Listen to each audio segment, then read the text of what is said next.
ကလေးစီးဖို့အတွက်ရေမြောင်းနဲ့ဆင်းပြီးပလုံကောက်ရမှာမိခင်ဖြစ်သူရေနစ်သေးဆုံး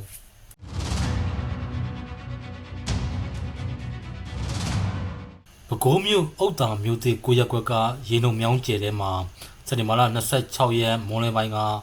ပလုံကောက်နေတဲ့အမျိုးသမီးတယောက်ရေနစ်သေးဆုံးခဲ့လို့မြို့ကန်နေစီကသိရပါတယ်။နေမကောင်းဖြစ်နေတဲ့တနစ်ကျော်အရွယ်ကလေးငယ်ကိုဆေးဝယ်တိုက်ဖို့ပလုံကောက်တဲ့အမျိုးသမီးဟာအဲ့ဒီနေ့မွန်းလယ်ပိုင်းတနာရီကရေနုံမြောင်းထဲမှာရေတံဘူးကွန်တွေဆင်းကောက်ရင်းနဲ့ရေနစ်သေးဆုံးခဲ့ရတာဖြစ်တယ်လို့ရက်ကွက်နေပြည်သူတယောက်ကပြောပါတယ်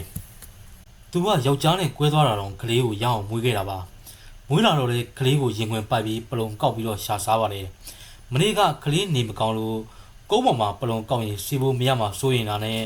ရေနုံမြောင်းနဲ့ဆင်းပြီးတော့ရေတံဘူးတွေကောက်ခဲ့တာပါ။ရေနုံမြောင်းကကျဲတယ်နက်လဲနက်တော့ရေနစ်ပြီးတော့တေဆုံးသွားတာပါ။မိခင်စိတ်ရှိတဲ့အမျိုးသမီးပါတနာဖို့အရန်ကောင်းပါတယ်လို့ရက်ကွက်နေပြည်သူတယောက်ကပြောပါတယ်။အဆိုပါတေဆုံးသူမျိုးသမီးဟာအုတ်တာမျိုးသေးကိုရက်ကွက်မှာနေထိုင်နေ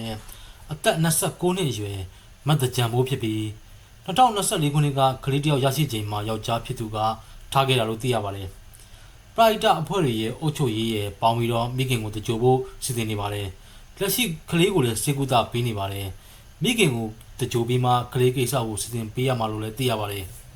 ဒေဆုံးသူမတ်တကြံမိုးရဲ့ရုပ်လောင်းကိုစင်ပြဝင်းတုတ်တံမှာစက်တင်ဘာလ29ရက်နေ့မှာတကြိုဖို့ပရိုက်တာအဖွဲ့နဲ့